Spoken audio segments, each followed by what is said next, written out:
அனைவருக்கும் வணக்கம். ஸ்ரீ சாயி சச்சரித்தம் அத்தியாயம் 30. வணியை சேர்ந்த காக்காஜி வைத்யா, பம்பாயை சேர்ந்த பஞ்சாபி ராம்லால். இவ்வத்தியாயத்தில் ஷீரடிக்கு இழுக்கப்பட்ட இன்னும் 2 அடியவர்களை பற்றி விவரிக்கப்பட்டிருக்கிறது. முன்னுரை.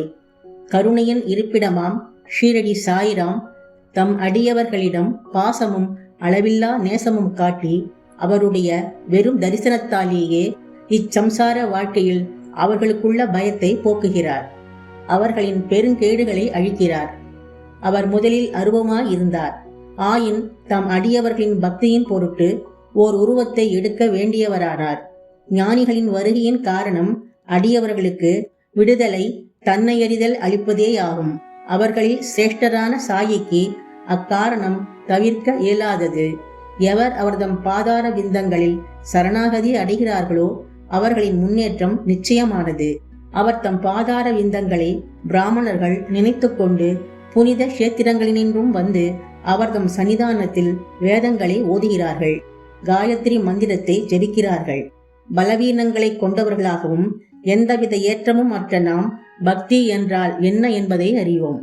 ஆனால் மற்றெல்லோரும் கைவிட்ட போதிலும் சாய் நம்மை கைவிட்டு விடமாட்டார் என்ற அளவு அறிவோம். யாரை அவர் ஆசீர்வதிக்கிறாரோ அவர்கள் எல்லையற்ற வலிமை பெற்று மெய் பொய் ஆகியவற்றை பகுத்து உணரும் ஞானம் எய்துகிறார்கள்.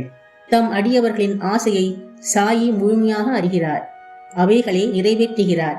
எனவே அவர்கள் விரும்பியதை பெற்று நன்றி உடையவர்களாக இருக்கிறார்கள். எனவே அவரை பிரார்த்திக்கிறோம், அவர் முன் வீழ்ந்து வணங்குகிறோம். நமது குற்றங்கள் பலவற்றையும் பொறுத்து கொண்டு கவலைகளினின்றும் நம்மை அவர் விடுவிக்கட்டும். பெரும் துயரங்களால் அவதியுற்றுக் கொண்டிருப்பவன் சாயியை இங்கனம் நினைத்து தியானிக்கிறான். அவரது அருளாலே அவன் மனம் அமைதி அடைகிறது. இந்த சாயி கருணை கடல். தம்மீது அவர் கருணை பொழிந்ததன் விளைவே இந்த சச்சரித்தம் என்கிறார் ஹேமத்பந்த்.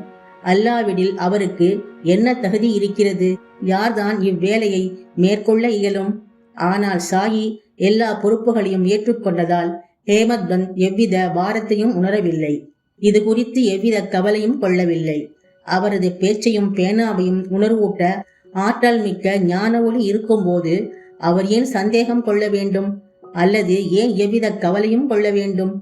இது அவர்தம் முன்வினை புண்ணியவசத்தால் ஸ்ரீ சாயி அவர்கள் இச்சேவைக்கு தம்மை ஆட்படுத்தி ஆசீர்வதித்த அதிர்ஷ்டசாலியாக நினைத்துக் கொள்கிறார். இந்த பின்வரும் நிகழ்ச்சி ஓர் சுவையான கதை மட்டும் அன்று, புனிதமான அமுதமும் ஆகும். இதை பருகுபவன் சாயியின் பெருமையையும் அவர்தம் எங்கும் நிறை தன்மையையும் உணர்வான். விவாதிக்க விமர்சிக்க விரும்புவோர் இந்த கதைகளுக்கு செல்லக்கூடாது. இங்கு தேவையாய் உள்ளது விவாதம் அல்ல, அளவற்ற அன்பும் பக்தியுமேயாம். கற்றறிந்தோர், பக்தி உடையோர், உண்மையுடன் நம்பிக்கை கொண்டுள்ளோர் மட்டுமின்றி ஞானிகளின் சேவகர் என்று தம்மை கருதுவோர்களும் இக்கதைகளை விரும்பி பாராட்டுவர். மற்றவர்கள் அவைகளை கற்பனை கதைகள் என்று கொள்வர்.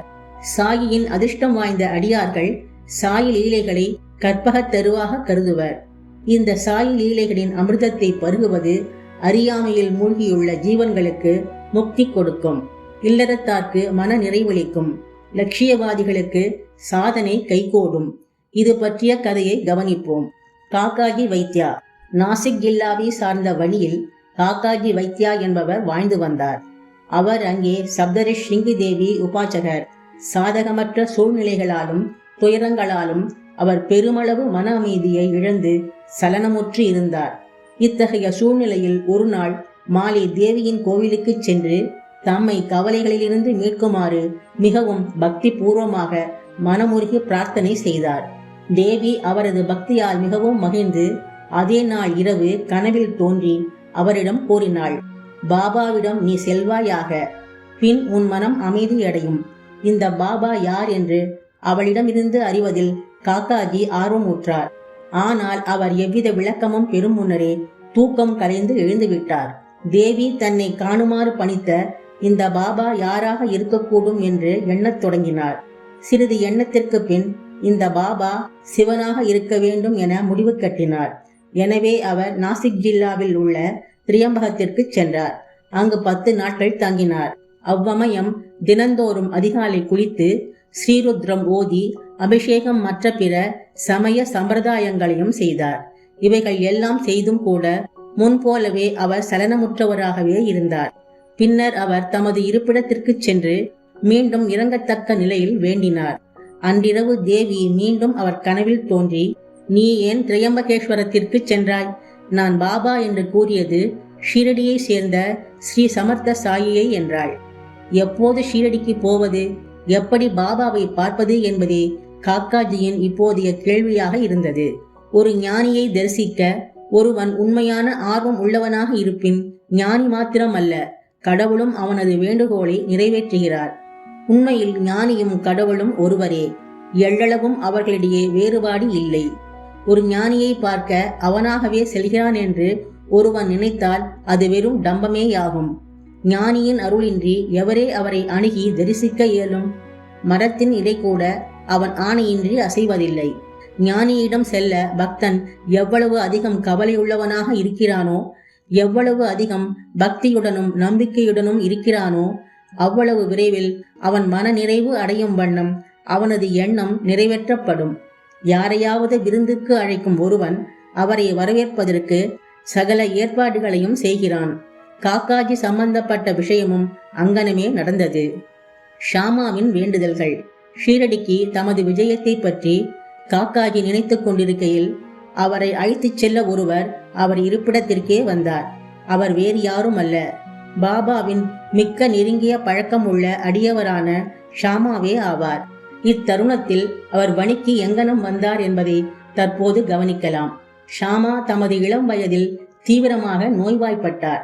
அவரது தாயார் அவர்களின் குலதெய்வமான வணியில் உள்ள சப்தஸ்ருங்கி தேவியிடம் தன் மகன் குணமடைந்தால் அழைத்து வந்து அவள் பாதத்தில் சமர்ப்பிப்பதாக வேண்டிக் கொண்டாள். தாயாரோ சில ஆண்டுகளுக்கு பிறகு தனது ஸ்தனங்களில் ஒருவித தோல் வியாதியால் அவதியுற்றாள்.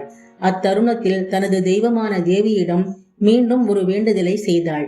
இந்த 2 வேண்டுதல்களும் நிறைவேற்றப்படாமலே இருந்தன. அவளது மரணப்படுக்கையில் தனது மகன் ஷாமாவை தன் அருகே அழைத்து வேண்டுதல்களை குறித்து அவரது கவனத்தை ஈர்த்து அவற்றை நிறைவேற்றுவதற்காக சத்தியம் வாங்கிய பின்பு உயிர் நீத்தாள். சில நாட்களுக்கு பின்னர் ஷாமா இவ்வேண்டுதல்களை குறித்து மறந்துவிட்டார். இவ்வாறாக 30 ஆண்டுகள் கடந்தன. இத்தருணத்தில் ஒரு புகழ்பெற்ற ஜோதிடர் ஷீரடிக்கு வந்து அங்கு 1 மாதம் தங்கியிருந்தார். ஸ்ரீமான் பூட்டியையும் மற்றவர்களையும் குறித்து அவர் கூறிய முன்னோடி செய்திகள் யாவும் உண்மையாகின. அனைவரும் மகிழ்ந்தனர்.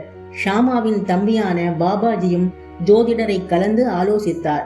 அப்போது அவரது தாயாரின் வேண்டுதல்களை அவரின் அண்ணன் அவளின் மரணப்படுக்கையில் நிறைவேற்றுவதாக வாக்களித்தது இன்னும் நிறைவேற்றப்படவில்லை. எனவே கடவுள் அவர்கள் மீது மகிழ்வுறாமல் அவர்களுக்கு துன்பங்களை அளித்துக் கொண்டு இருக்கிறார் என்று கூறினார். பாபாஜி இதை தன் அண்ணனிடம் கூறவும் அவர் நிறைவேற்றப்படாத வேண்டுதல்களை நினைவு கூர்ந்தார். மேற்கொண்டு எவ்வித தாமதமும் ஆபத்தானது என எண்ணி ஒரு பொற்கலனை அழைத்து 1 ஜதை வெள்ளி ஸ்தனங்களை தயாரிக்கச் சொன்னார். பின்னர் அவர் மசூதிக்கு சென்று பாபாவின் முன்னால் வீழ்ந்து பணிந்து அவர் முன்னர் 2 வெள்ளி ஸ்தனங்களையும் வைத்து ஏற்றுக்கொண்டு தம்மை வேண்டுதல்களினின்று விடுவிக்கும்படி வேண்டிக் கொண்டார். ஏனெனில் பாபாவே ஷாமாவுக்கு சப்தஸ்ருங்கி தெய்வம். சப்தஸ்ருங்கி கோவிலுக்கு அவரையே போகும்படியும் அவற்றை தேவியின் பாதங்களில் அவரையே சமர்ப்பிக்கும்படியும் பாபா வற்புறுத்தினார். பாபாவின் அனுமதியையும் உதியையும் பெற்றபின் ஷாமா வணிக்கு புறப்பட்டார். அங்கு அவர் பூசாரியை தேடிக்கொண்டு காக்காஜியின் வீட்டை வந்தடைந்தார். காக்காஜி அப்போதுதான் பாபாவை பார்க்க மிக்க கவலை உள்ளவராக இருந்தார். அத்தருணத்தில் ஷாமாவும் அங்கு வந்தடைந்தார். எத்தகைய வியத்தகு ஒற்றுமை இது! காக்காஜி அவரை யாரவர் என்றும் எப்போது அவர் வந்தார் என்றும் விசாரித்தார். அவர் ஷீரடியிலிருந்து வந்திருக்கிறார் என்று அறிந்தவுடன் உடனே அவரை கட்டி அணைத்துக் கொண்டார். அன்பால் அவர் அந்த அளவிற்கு ஆக்கிரமிக்கப்பட்டிருந்தார். பின்னர் அவர்கள் சாயியின் லீலைகளை பற்றி பேசினர். ஷாமாவின் வேண்டுதல்களை நிறைவேற்றிய பின்னர் இருவரும் ஷீரடிக்கு புறப்பட்டனர். காக்காஜி மசூதிக்கு சென்று பாபாவின் பாதத்தில் வீழ்ந்தார். உடனே அவர் கண்கள் குளமாயின. அவர் அமைதியுற்றார். தேவியின் காட்சியின்படியே பாபாவை பார்த்தவுடன் அவர் மனம் சலனங்களை இழந்து அமைதியாகவும் அடக்கமாகவும் ஆயிற்று. தமது மனத்தில் காக்காஜி கீழ்கண்டவாறு எண்ண ஆரம்பித்தார். என்ன வியத்தகு சக்தி இது! பாபா ஒன்றும் பேசவில்லை, எவ்வித கேள்வி பதிலும் இல்லை, ஆசீர்வதிக்கவில்லை. வெறும் தரிசனம் ஒன்றே இவ்விதமாக மகிழ்ச்சிக்கு அடிகோலுகிறது. எனவே அமைதியின்மை அவரது வெறும் தரிசனத்தாலேயே மறைந்து இன்ப உணர்வு எனக்கு வந்திருக்கிறது. இதுவே தரிசனத்தின் பெருமை எனப்படுவது. அவரது பார்வை சாயியின் பாதங்களில் நிலை கொண்டது. அவரால் ஒரு வார்த்தை கூட பேச இயலவில்லை. பாபாவின் லீலைகளை கேட்டு கரைகாணா மகிழ்ச்சி அடைந்தார். பாபாவிடம் முழுமையாக சரணடைந்து தம் கவலைகளையும் கஷ்டங்களையும் மறந்தார். களப்பற்ற இன்பத்தை அவர் எய்தினார். அங்கு அவர் 12 நாட்கள் தங்கியிருந்தார். பாபாவிடம் விடை பெற்று ஊதி ஆசிர்வாதம் இவைகளுடன் வீடு திரும்பினார். ராகாதாவைச் சேர்ந்த குஷால் சந்த், அதிகாலை நேரங்களில் நாம் காணும் கனவானது விழித்திருக்கும் போது நனவாகிறது என்று சொல்லப்படுகிறது. அம்மாதிரி இருக்கலாம். ஆனால் பாபாவின் கனவு காட்சிக்கு கால நியதி இல்லை. நிகழ்ச்சி ஒன்றை குறிக்கும் கால். ஒரு நாள் மாலை பாபா காக்கா சாஹிப் தீக்ஷித்தை அழைத்து ராகாதாவிற்கு சென்று தாம் நெடுநாள் குஷால் சந்தை பார்க்காத காரணத்தால் அவரை ஷீரடிக்கு அழைத்து வருமாறு கூறினார்.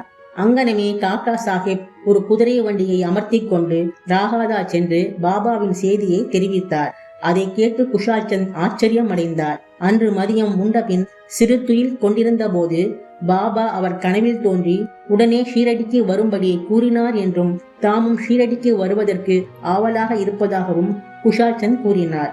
பக்கத்தில் தமது குதிரை இல்லாததால் தமது மகனை பாபாவுக்கு அறிவிக்கும்படி அனுப்பியிருந்தார். அவருடைய மகன் கிராம எல்லைக்கு போய்கொண்டிருந்த போது தீக்ஷித்தின் வண்டி எதிரே வந்தது. தீக்ஷித் குஷால் சந்தை அழைத்து வரவே தாம் அனுப்பப்பட்டிருப்பதாக அறிவித்தார். பின் இருவரும் ஷீரடி திரும்பினர். குஷால் சந்த் பாபாவை கண்டார். அனைவரும் மகிழ்ச்சியுற்றனர். பாபாவின் இந்த லீலையை கண்டு குஷால் சந்த் மிகவும் உணர்ச்சி வசப்பட்டார். பம்பாயை சேர்ந்த பஞ்சாபி ராம்லால். பம்பாயை சேர்ந்த ராம்லால் என்ற பஞ்சாபி பிராமணர் ஒரு கனவு கண்டார். அதில் பாபா தோன்றி ஷீரடிக்கு வரும்படி கூறினார். காட்சியில் அவர் ஒரு மகானாக தோன்றினார். ஆனால் அவர் எங்கிருப்பார் என ராம்லால் அறியார். பாபாவை சென்று பார்க்க எண்ணினார். ஆனால் அவரது விலாசத்தை அறியார். என்ன செய்வதென்றும் அவருக்கு தெரியவில்லை. ஒரு பேட்டிக்காக ஒருவரை அழைப்பவன் தேவையான ஏற்பாடுகள் அனைத்தையும் செய்கிறான். இந்த விஷயத்தில் அதுவே நடந்தது. அதே நாள் மாலை வீதிகளில் மெதுவாக நடந்து கொண்டிருக்கும் போது பாபாவின் ஒரு படத்தை ஒரு கடையில் அவர் கண்டார். அவர் கனவில் கண்ட மகானின் உருவாம்சங்கள் இப்படத்துடன் மிக பொருத்தமாக ஒன்றின. விசாரித்ததில் அவர் ஷீரடியை சேர்ந்த சாயிபாபா என தெரிந்து கொண்டார். ஷீரடிக்கு உடனே சென்றார். தனது இறுதி காலம் வரை அங்கேயே தங்கினார். தரிசனத்துக்காக இவ்விதமாக பாபா ஷீரடிக்கு தமது அடியவர்களை கொணர்ந்தார். அவர்களின் ஆத்மார்த்த லௌகிக தேவைகளை பூர்த்தி செய்தார். ஸ்ரீ சாயியை பணிக. அனைவருக்கும் சாந்தி நிலவட்டும். நன்றி.